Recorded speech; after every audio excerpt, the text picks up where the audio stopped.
कहानी के शुरू में हमें बताया जाता है कि एक कंपनी है जो लोगों को फंसाकर जानलेवा कमरे में डाल देती है, जिस कमरे का नाम होता है एस्केप रूम। उस कमरे में कुछ पहेलियां होती हैं जिन्हें ना सुलझाने पर उनकी मौत हो जाती है। ये गेम अमीर लोगों के लिए बनाई जाती है क्योंकि वो इसे देखकर काफी इंजॉय करते हैं और शर्तें लगाते हैं। पहले जब एस्केप रूम बनाया गया था तो उसमें से एक लड़की जिसका नाम जोई है वो और उसका दोस्त जिंदा बच पाए थे, जिसके बाद जोई ने कसम खाई थी कि वो इस कंपनी का राज सबके सामने खोलकर इन जानलेवा गेम्स को बंद करवाएगी। तो इसके बाद हम एक आदमी को देखते हैं जो उस कंपनी के लिए काम करता है और यही कंपनी को पूरा एस्केप रूम बनाकर देता है। इसकी वाइफ और एक बेटी भी थी, बेटी का नाम क्लेयर था। अब उसकी वाइफ को उसका एस्केप रूम बनाने वाला काम पसंद नहीं था, इसीलिए वो अपने हस्बैंड को कहती है कि इसका बुरा असर हमारी बेटी पर भी पड़ेगा, इसीलिए मैं तुमसे डिवोर्स चाहती हूँ और अपनी बेटी को लेकर जा रही हूँ। उसका हस्बैंड कहता है कि ठंडे दिमाग से काम लो और फिलहाल मैं मसरूफ हूँ, कुछ देर बाद हम इस पर बात करते हैं। फिर उसकी वाइफ नहाने के बाद एक कमरे में आकर बैठ जाती है, लेकिन तभी इस कमरे को लोहे के 3 रॉड बंद कर देते हैं। ये देख वो फौरन समझ जाती है कि मेरे हस्बैंड ने मुझे एस्केप रूम में फंसा दिया है। अब रूम का टेम्परेचर तेजी से बढ़ने लगता है, जिस वजह से गर्मी की शिद्दत भी वहाँ पर बढ़ती जा रही थी। वो दरवाजा खोलने का कहती है, लेकिन आगे से कोई जवाब नहीं आता। अब भाप की वजह से शीशे पर एक पहेली दिखती है जिसका जवाब पत्थर था। जब वो वहाँ पड़े हुए पत्थरों को देखती है जिसमें से उसे एक मगनातीस मिलता है, जिसे देख वो फौरन समझ जाती है कि इस मगनातीस के जरिए उसे वो तीनों लोहे के रॉड दरवाजे पर से हटाने हैं। तो वो एक एक करके रॉड हटाने लगती है, लेकिन कमरे का टेम्परेचर 240 डिग्री से भी बढ़ता जा रहा था, जिसकी वजह से उसकी जल्दी भी गलने लगती है और आखिरी रॉड हटाने से पहले ही इतनी गर्मी की वजह से उसकी मौत हो जाती है। अब कुछ सालों बाद हम देखते हैं कि उन दोनों की बेटी इन्हीं क्लेयर अब बड़ी हो चुकी है। उसके डैड ने उसे एक कमरे में बंद करके रखा हुआ है क्योंकि वो भी अपने डैड की तरह एस्केप रूम बनाने में काफी माहिर है, इसीलिए अब उसके डैड उसी से ही एस्केप रूम बनवाते हैं। अब यहाँ क्लेयर के डैड को इस बात का भी काफी गुस्सा था कि जोई उनकी गेम से जिंदा बच गई थी, इसीलिए अपनी बेटी को मुश्किल से मुश्किल एस्केप रूम बनाने का कहते हैं ताकि इस बार जोई बच ना पाए। दरअसल इस बार भी उन्होंने जोई के लिए जहाज में एस्केप रूम बनवाया है क्योंकि वो जानते थे कि वो जहाज के जरिए ही न्यूयॉर्क आने वाली है।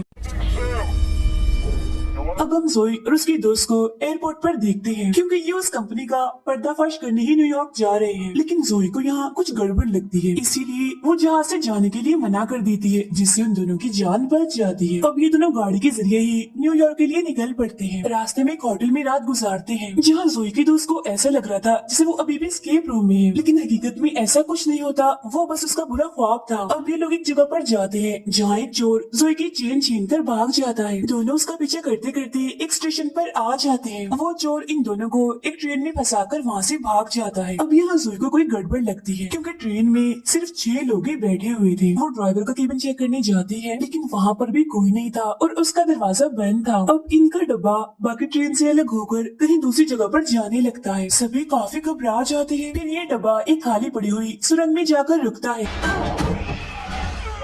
जोई का दोस्त ट्रेन का दरवाजा खोलने की कोशिश करता है, लेकिन वो बंद था। यहाँ जोई और उसके दोस्त को ये बात समझ आ जाती है कि उस कंपनी ने आखिर इन्हें ढूंढ ही लिया और यहाँ फंसा दिया। मगर और हैरान करने वाली बात ये थी कि ट्रेन में मौजूद बाकी जो 4 लोग हैं वो भी पहले इस जानलेवा गेम को जीत चुके हैं, यानी अब ये इन सभी चैंपियंस की गेम है। फिर कुछ मशीन के जरिए पूरे ट्रेन में करंट फैला दिया जाता है, यानी कि अभी लोग किसी भी लोहे की चीज को हाथ नहीं लगा सकते थे। एक लड़की को सीट के नीचे एक बैग मिलता है जिसके अंदर से तौलिए और दरवाजा खोलने वाला हैंडल निकलता है। इस हैंडल के जरिए ये ड्राइवर वाले केबिन को खोल लेते हैं। अंदर इन्हें एक टोकन मशीन मिलती है जिसके अंदर 9 टोकन्स डालने थे। इसके ऊपर लिखा हुआ था कि पोस्टर्स की गलतियों को ढूंढना होगा। ये लोग एक पोस्टर को देखते हैं जिसमें से एक गायब था। अब ऐसे करके ये लोग बाकी स्पेलिंग की गलतियों को भी ढूंढने लगते हैं। जोई देखती है कि ट्रेन के ऊपर टोटल 26 हैंडल्स लगे हुए हैं और एबीसी में भी 26 लफ्ज होते हैं। मतलब ये है कि जो लफ्ज गायब हैं उन्हीं लफ्जों के हैंडल्स को खींचना है। एक लड़की को बैग में से रबड़ का काफी बड़ा सा टुकड़ा भी मिलता है जिसे काट कर ये आपस में बांट लेते हैं ताकि लोहे के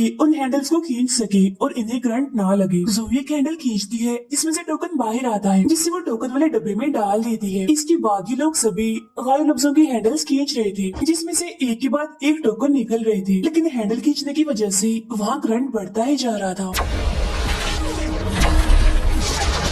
अब एक लड़की को आखिरी दिन गायब लफ्ज मिल जाते हैं, लेकिन इससे पहले कि वो इस बारे में किसी को बताता, गलती से वो लोहे के पाइप को पकड़ लेता है और करंट लगने की वजह से उसकी मौत हो जाती है।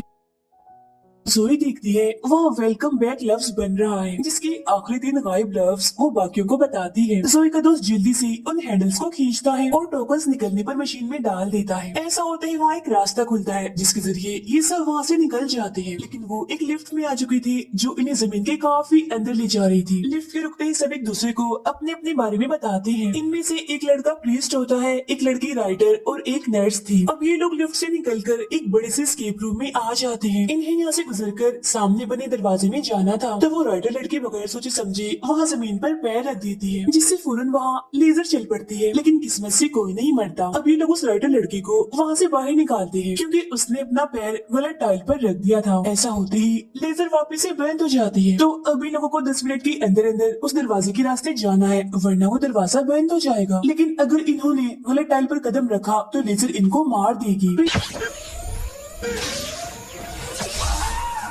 को यहाँ पर रखे लॉलीपॉप्स में से एक चाबी मिलती है। जोई उस चाबी को निकालकर काउंटर पार करके तिजोरियों वाली जगह पर जाती है। नर्स और राइटर को भी एक चाबी मिलती है, इसलिए वो भी तालों को खोलने जाती है। जोई का दोस्त देखता है कि हर तिजोरी पर एक नंबर था, लेकिन एक तिजोरी ऐसी भी थी जिस पर नाम लिखा था, इसलिए अब ये लोग चाबी से उस तिजोरी को खोलने लगते हैं। तिजोरी के खुलते ही उसमें से बहुत सारे तेजदार हीरे बाहर गिरते हैं, जिन्हें छूते ही जोई की उंगली कट जाती है। दोनों लड़कियों को भी इस तिजोरी से खाली नोट मिलते हैं। अब फौरन ही बाद वहाँ एक एटीएम की लाइट जल जाती है और अब इन्हें इस एटीएम का कोड चाहिए था। जोई का दोस्त समझ जाता है कि अगर वो जोई का खून खाली नोटों पर डालेगा तो तब शायद उन्हें कोड मिल जाएगा। और अब जैसे नर्स नोटों को देने के लिए काउंटर पर चढ़ती है तो फिर से लेजर चल पड़ती है, जिसे डरकर वो नर्स वापिस से गिर जाती है। अब उसके गिरते ही लेजर भी बंद हो गई थी। प्रीस्ट वो नोट जोई को देता है, जिस पर खून लगाने से इन्हें एटीएम का कोड मिल जाता है। और जैसे वो इस कोड को एटीएम में डालता है तो तभी यहाँ 3 घड़ियां अलग अलग टाइम पर रुक जाती है। ये दरअसल उनके लिए इशारा था सही टाइल्स पर जाने का। घंटे वाली सुई ये बता रही थी कि इन्हें किस तरफ जाना है, और मिनट्स वाली सुई का मतलब था कि कितने कदम चलना है। और वो प्रीस्ट इन सुइयों के हिसाब से 12 कदम चलता है। साथ ही वो अपनी पिछली वाली टाइल्स पर लॉलीपॉप भी रख रहा था ताकि बाकियों को भी सही रास्ता पता चल सके, लेकिन वो सुइयों की मदद से सिर्फ आधा रास्ता ही पार कर पाता है क्योंकि अगली टाइल एक बटन की तरह दब जाती है और फौरन ही एक और तिजोरी सामने आती है। और जिस टाइल पर वो खड़ा था उस पर भी एक पहेली लिखी आती है। तिजोरी को खोलने के लिए ये लोग घबराते हुए कोड ढूंढने लगते हैं, लेकिन इनके पास वक्त बहुत ही कम बचा था, इसीलिए वो प्रीस्ट गॉड के भरोसे पर ही आगे बढ़ने लगता है। बाकी लोग उसे मना भी करते हैं, लेकिन वो किसी की नहीं सुनता और एक गलत टाइल पर पैर रख देता है, जिससे लेजर फिर से चल पड़ती है। उसका सर हड़बड़ी में एक टेबल से टकराता है और वो बेहोश हो जाता है। दोनों लड़कियां उसका पैर गलत टाइल से हटाती है, जिससे लेजर फिर से बंद हो जाती है। वो राइटर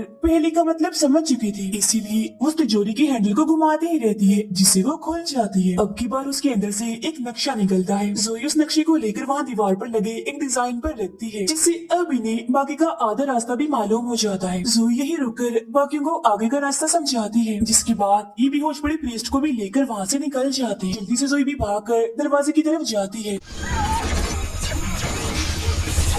और दरवाजा बंद होने से पहले ठीक वक्त पर वहाँ से निकल जाती है। और अब यहाँ पर इनके 2 स्केप रूम पार हो जाते हैं। प्रीस्ट को भी होश आ गया था, जिसके बाद अब ये तीसरे स्केप रूम में आगे बढ़ते हैं, जिसे बिल्कुल समंदर के किनारे की तरह बनाया गया था। राइटर को वहाँ एक कैमरा दिखता है, जिसे उठाकर वो वहाँ की एक तस्वीर बनाती है। तस्वीर में वो एक कश्ती को देखती है, लेकिन उनके सामने तो ऐसा कुछ भी नहीं था, इसलिए अब ये लोग उस कश्ती को ढूंढने लगते हैं। कबाड़े में जोई के दोस्त को एक टूल मिलता है, जिससे लोहे की चीजों को ढूंढा जाता है। उसके जरिए वो हर जगह पर कश्ती ढूंढने लगता है।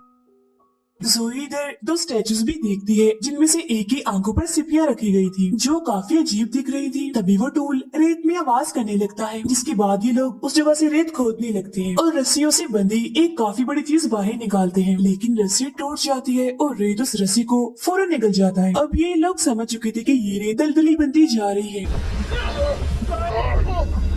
जिसमें सबसे पहले वो नर्स फंसती है और देखते ही देखते रेत उससे भी निकल जाता है। फौरन वो प्रीस्ट अपनी कमर पर रस्सी बांधकर रेत में कूद जाता है। वो नर्स को तो बचा लेता है, लेकिन रस्सी एक बार फिर से टूट जाती है, जिस वजह से रेत में दबने से उसकी मौत हो जाती है। वो रेत और दलदली बनती जा रही थी, इसलिए ये लोग भागकर एक केबिन में आ जाते हैं। अंदर जाने के बाद इन्हें पता चलता है कि यहाँ से निकलने का रास्ता वहाँ रखी फ्रिज के अंदर है, लेकिन फ्रिज को खोलने के लिए इन्हें कोड ढूंढना होगा। यहाँ एक बटन भी था, जिसे जैसे ही सुई दबाती है बाहर बनी बिल्डिंग में लाइट जल पड़ती है। वो समझ जाती है कि अगला इशारा उस बिल्डिंग के ऊपर ही मिलेगा, इसीलिए वो फौरन उसके ऊपर चढ़ जाती है सीढ़ियों के जरिए। यहाँ दूरबीन के जरिए जोई को एक मैसेज दिखता है जो था आई कांट सी यू। सी की स्पेलिंग गलत थी, वो SEE के बजाय SEA थे। वो चिल्लाकर सभी को ये इशारा बताती है, लेकिन नीचे उतरते हुए उसकी नजर वहाँ एक गोल दरवाजे पर जाती है। जोई के दोस्त को वो इशारा समझ आ गया था, इसीलिए वो भागकर उस स्टैचू के पास जाता है जिसकी आंखों की जगह सिपियां लगी हुई थी। वो बड़ी मुश्किल से उसकी आंखों से सिपियां उतारता है जो दरअसल फ्रिज का कोड था। वो जल्दी से अंदर आकर उस कोड से फ्रिज को खोल लेता है, जिसके जरिए अब ये लोग यहाँ से निकल सकते थे। उधर जोई भी वो गोल दरवाजा हटाती है जिसके अंदर एक खुफिया रास्ता था, जिसे देखकर वो फौरन समझ जाती है कि अगर वो इसके अंदर जाएंगे तो सीधा गेम से निकल जाएंगे। इसीलिए वो बाकी लोगों को भी अपने पास बुलाती है। तब राइटर के अलावा उसका दोस्त और वो नर्स उस पर भरोसा करके उसके पास जाने लगते हैं। वो सीढ़ियों के जरिए ऊपर जा रहे थे। नर्स तो ऊपर चढ़ जाती है, लेकिन जोई के दोस्त के ऊपर जाने से पहले वो सीढ़ियां अंदर चली जाती है और वो नीचे गिरकर रेत में दफन हो जाता है। ये देखकर जोई को काफी दुख होता है और वो दोनों खुफिया रास्ते से निकलकर एक जगह पर आती है और यहाँ से निकलने के लिए भी इन्हें एक सीढ़ी मिल जाती है। वो सीढ़ी के जरिए बाहर आती है और आसपास गाड़ियाँ देखकर समझ जाती है कि वो किसी सड़क पर है, मतलब वो सच में गेम से बाहर आ गई है। लेकिन ऐसा कुछ नहीं था। तभी वो राइटर यहाँ भागकर आती है और बताती है कि ये चौथा स्केप रूम है और यहाँ हर एक मिनट के बाद तेजाब की बारिश होगी, जिसे बचने के लिए यहाँ बने स्टोर में जाना होगा, लेकिन वहाँ पर ताला लगा हुआ है। राइटर ऊपर चढ़ती है तो उसे वहाँ एक चाबी मिलती है, जिससे ताला खोलकर ये शटर ऊपर करती है और देखती है कि स्टोर के सामने तो एक और दरवाजा लगा हुआ है। अब टाइम खत्म होते ही यहाँ तेजाब की बारिश होने लगती है। तभी तीनों के ऊपर एक कवर आ जाता है जिससे इन्हें कुछ नहीं होता। तभी बारिश बंद हो जाती है और दोबारा से 1 मिनट का टाइमर लग जाता है। तभी यहाँ एक बॉक्स के अंदर फोन बजने लगता है, लेकिन उसके दरवाजे पर भी ताला लगा हुआ था। तब जोई कहती है कि अगर हम तेजाब को जमा कर लें तो इस ताले को पिघलाकर हम दरवाजा खोल सकते हैं। तब वो नर्स किसी ऐसी चीज को ढूंढने लगती है जो तेजाब से नहीं जली और उसे एक बोतल मिल भी जाती है। टाइम खत्म होते ही बारिश फिर से शुरू हो जाती है। ये लोग बोतल को वहीं रख कवर के नीचे खड़ी हो जाती है। बारिश बंद होते ही उस बोतल में जमा हुए तेजाब से टेलीफोन बॉक्स का ताला पिघला देती है और दरवाजा खुल जाता है। जोई अंदर जाकर फोन उठाती है, लेकिन आगे से कोई जवाब नहीं आता। एक पोस्टर के जरिए उसे गाड़ी के बारे में पता चलता है, तो वो समझ जाती है कि यहाँ पर खड़ी हुई गाड़ी उनका अगला इशारा है। वो गाड़ी के पास जाकर छानबीन करने लगती है, देखती है कि गाड़ी का दरवाजा बंद है। लेकिन तभी टाइम खत्म होने के बाद बारिश शुरू हो जाती है। उन लड़कियों के पास एक छतरी थी जिसे वो जोई को देती है, जिसकी मदद से जोई तेजाब में जलने से बच जाती है। जोई को एक पोस्टर में 3 अंगूठियां दिखती है और वो नर्स को कहती है कि टेलीफोन की घंटी 3 बार बजने देना और फिर फोन उठाना। तो वो नर्स ऐसे ही करती है जिससे उस गाड़ी का दरवाजा खुल जाता है। जोई फौरन जाकर गाड़ी के अंदर बैठ जाती है। बारिश बंद होने के बाद वो दोनों लड़कियां भी गाड़ी के अंदर जाने की कोशिश करती है, लेकिन दरवाजा तो लॉक हो चुका था और तो टेलीफोन बॉक्स का दरवाजा भी अपने आप ही बंद हो गया था। वो कवर भी अब अंदर जा चुका था। अब उन बेचारियों के पास बचने का कोई रास्ता नहीं होता और जब तेजाब की बारिश होती है दोनों ही उसमें जलकर मारी जाती है। ये भयानक नजारा देखकर जोई चिल्लाने लगती है, क्योंकि वो उन्हें बचाने के लिए कुछ भी नहीं कर पाई। तभी उसके नीचे से सीट खुल जाती है और जोई कहीं चली जाती है। उधर स्केप रूम बनाने वाली इन्हीं क्लियर के डैड को गड़बड़ लगती है, क्योंकि जिस आखिरी स्केप रूम में जोई ने आना था वो वहाँ नहीं आई बल्कि कहीं और ही चली गई। तब वो समझ जाता है कि जरूर मेरी बेटी क्लियर ने जोई को बचाने के लिए ये गड़बड़ की है। उधर क्लियर का दोस्त जोई को अपने साथ ले आया था। यहाँ जब जोई क्लियर को देखती है तो समझ जाती है कि ये स्केप रूम बनाती है। क्लियर जोई को बताती है कि ये सब कुछ मैं अपने डैड के कहने पर ही कर रही हूँ। जब से मेरी माँ की मौत हुई है मेरे डैड ने मुझे यही इस कमरे में कैद कर दिया है। मैंने तुम्हें यहाँ तक इसीलिए बुलाया ताकि तुम मेरी मदद करो, मुझे इस कमरे से निकालो। लेकिन जोई कहती है मुझे तुम पर भरोसा नहीं है, मैं तुम्हारी मदद क्यों करूँ। तो वो कहती है कि समंदर के किनारे वाले स्केप रूम में मैंने गड़बड़ कर दी थी। इन्हें जब तुम्हारा दोस्त रेत में धंस गया था वो मरा नहीं बल्कि जिंदा है, सही सलामत है और एक कमरे में है जहाँ वो बिल्कुल ठीक है। लेकिन तभी वो देखती है कि क्लियर के डैड के लोग उसे ढूंढकर आखिरी स्केप रूम में डाल देते हैं, जो कि एक टेम्परेचर वाला कमरा था। तब जोई का दोस्त इस कमरे की पहेली सुलझाने में लग जाता है, लेकिन अगर उसने जल्दी ना की तो वो भी क्लियर की माँ की तरह गर्मी से मारा जाएगा। क्लियर जोई को बताती है कि मेरे डैड के कंप्यूटर के जरिए मैं तुम्हारे दोस्त को बचा सकती हूँ, लेकिन उसके लिए मुझे इस कमरे से निकलना होगा। तब जोई उसे बाहर निकालने के लिए दीवार पर बनी पहेली सुलझाने लगती है, लेकिन हर सेकंड के साथ वो बदल रही थी तो उसे सुलझाना नामुमकिन था। क्लियर बताती है कि मेरे डैड ने कहा था कि मैं कभी भी खुद से इस पहेली को नहीं सुलझा पाऊंगी। तब जोई एक ऐसी जगह जाकर खड़ी हो जाती है जहाँ से क्लियर ना देख पाए। तब साइड से उसे देखने पर एक कोड मिलता है जिसके जरिए ये दरवाजा दरवाजा खोल लेते हैं और क्लेयर बाहर आ जाती है। लेकिन तभी यहाँ क्लेयर के डैड गन लेकर आ जाते हैं और अपनी ही बेटी का गला दबाने लगते हैं। लेकिन वो अपने डैड को धक्का देकर उसे कमरे में बंद कर देती है जिसमें वो खुद थी। फिर क्लेयर भागकर अपने डैड के रूम में जाती है और उनके कंप्यूटर से उस आखिरी एस्केप रूम को बंद कर देती है जहाँ जोई का दोस्त फंसा हुआ था और इस तरह से उसकी जान बच जाती है। जोई क्लेयर से पूछती है कि मेरा दोस्त कहाँ है, जिस पर वो बताती है कि उसी बिल्डिंग में जहाँ तुम लोग सबसे पहले गए थे और तुम्हारे सारे एस्केप रूम उसी बिल्डिंग में खेले गए हैं और गेम बनाने वाले सभी इंसानों को मैंने वहाँ बंद कर दिया है ताकि तुम सबूतों के साथ उन्हें पुलिस को पकड़ा दो। मैं भी अपने डैड को खुद पुलिस के हवाले कर दूंगी। जोई गाड़ी लेकर उस बिल्डिंग तक पहुँचती है जहाँ पुलिस और एम्बुलेंस पहले से ही मौजूद थी। गेम में मरने वालों की लाशें भी निकाल ली गई थी और गेम कंट्रोल करने वालों को भी पुलिस ने गिरफ्तार कर लिया था। जोई को भी उसका दोस्त मिल जाता है। इसके बाद क्लेयर अपने डैड के पास आती है और अब हम यहाँ क्लेयर का असली चेहरा देख पाते हैं कि वो कितनी खतरनाक है। वो असल में बचपन से ही पागल है। जब वो छोटी थी तभी से उसे बुरी आदतें पड़ गई थी, जैसे दूसरों को चोट पहुंचाना, सबके साथ बुरा सलूक करना और भी बहुत कुछ। लेकिन उसकी माँ उसे सुधारने के लिए एक मेंटल हॉस्पिटल में भेजने वाली थी, इसीलिए उसने अपनी ही माँ को उस टेम्परेचर वाले एस्केप रूम में फंसाकर मार दिया। जी हाँ, उसे क्लेयर ने ही मारा था। जिसके बाद अब वो यहाँ अपने डैड को भी मार देती है ताकि वो और ज्यादा खतरनाक एस्केप रूम बनाए और उसकी तारीफ हो। अब वो शुरू से ही काफी मासूम बनने की कोशिश कर रही थी, लेकिन वो इतनी पागल थी कि अपने माँ बाप को ही मार दिया। और इसी के साथ ये फिल्म यहीं पर खत्म हो जाती है।